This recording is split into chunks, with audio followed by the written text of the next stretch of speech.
सांगलीची जीवनवाहिनी असलेल्या कृष्णा नदीत शेरी नाल्याचे दूषित सांडपाणी मिसळत असल्याचा गंभीर प्रकार समोर आलाय। वारंवार तक्रारी करूनही महानगरपालिका प्रशासन याकडे दुर्लक्ष करत असून आता तर थेट अमरधाम स्मशानभूमी घाटावर जेसीबीने चर खोदून हे दूषित पाणी नदीपात्रात सोडण्यात आले। या प्रकारामुळे नागरिकांच्या धार्मिक भावना दुखावल्या जात असून सृष्टी संवर्धन फाउंडेशनने तीव्र संताप व्यक्त केलाय। सृष्टी संवर्धन फाउंडेशनचे अध्यक्ष रवींद्र कुबेर वळवडे यांनी 27 फेब्रुवारीपासून सातत्याने जिल्हाधिकारी, महानगरपालिका आयुक्त आणि महाराष्ट्र प्रदूषण नियंत्रण मंडळाकडे लेखी तक्रारी केल्या आहेत। 18 मार्च रोजी प्रदूषण नियंत्रण मंडळाने महानगरपालिकेला नोटीस बजावून 7 दिवसात खुलासा करण्याचे आदेश दिले होते। मात्र प्रशासनाने या नोटीसीची दखल न घेता उलट दूषित पाणी थेट नदीत सोडण्याचा प्रताप केलाय। अमरधाम घाटावर जिथे नागरिक आपल्या नातेवाईकांचे दहनविधी करतात त्याच ठिकाणी सांडपाणी सोडल्यामुळे अस्थि विसर्जन करण्यासाठी आलेल्या नागरिकांना गटारीच्या पाण्यात विसर्जन करण्याची वेळ आली आहे। महापालिका नागरिकांच्या आरोग्यासोबतच त्यांच्या श्रद्धेशीही खेळत असल्याचा आरोप वळवडे यांनी केलाय। या गंभीर प्रदूषणामुळे सांगलीकरांना दूषित पाणी प्यावं लागतंय। जिल्हाधिकारी आणि जलनिस्सारण अभियंत्यांनी तातडीने स्थळ पाहणी करून दोषी अधिकाऱ्यांवर कठोर कारवाई करावी आणि शेरी नाल्याचा प्रश्न कायमस्वरूपी सोडवावा अशी मागणी पुन्हा एकदा करण्यात आली आहे। मी रवींद्र कुबेर वळवडे, सृष्टी संवर्धन फाउंडेशन, सांगली, कोल्हापूर।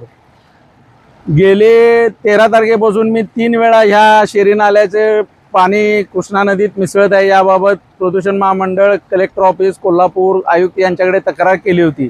या तक्रारीच्या संघाने अनुसरून महाराष्ट्र प्रदूषण मंडळाचे सचिन हरबडणी आणि मी संयुक्त पाहणी करून त्यावेळी पाण्याचे नमुने सुद्धा घेतले होते की बाबा हे त्यानुसार प्रदूषण महामंडळाने नोटीस बजावली महापालिकेला की बाबा 7 दिवसात हे सगळं थांबवा। परंतु महापालिकेचं अधिकाऱ्यांचं इतकं दुर्लक्ष आहे की आज त्यांनी हा नाला ॲक्च्युली जेसीबी लावून, पूर्वी छोटा होता त्याने मोठा करून पूर्ण आता स्मशानभूमीजवळ पाणी सोडलेलं आहे। म्हणजे आज इथं नागरिक स्मशानभूमीच्या अस्थी नदीत विसर्जन करतात, ते डायरेक्ट आता गटरीतच विसर्जन करायची वेळ आलेली आहे। म्हणजे नागरिकांच्या भावनेशी किती खेळावं हे महानगरपालिकेच्या अधिकाऱ्यांना समजेना झाले। माझी आज आणि मी तक्रार केलेली आहे की हे पाणी मिसळत आहे। यामध्ये माननीय कलेक्टर साहेब, माननीय आयुक्त, जलनिस्सारण अभियंता, बांधकाम अभियंता यांच्या संयुक्त टीमने ही पाहणी करून हा नाल्याचा विषय वेळच थांबवावा ही माझी सर्व नागरिकांच्या वतीनं मागणी आहे। आणि हे जे काय प्रदूषण होत आहे, नागरिकांना एकदम विष पाजलं जात आहे। आणि दुर्दैव असं की आज म्हणजे नाला दुसरीकडे म्हणजे आज त्यांनी स्मशानभूमीच्या डायरेक्ट समोरच सोडलेला आहे। म्हणजे किती आमचं सांगलीकरांचं दुर्दैव आहे की मेलेल्या आमच्या माणसांचे अस्थी ह्या गटारीत सोडण्याची वेळ आज महापालिकेनं नागरिकांवर आणलेली आहे।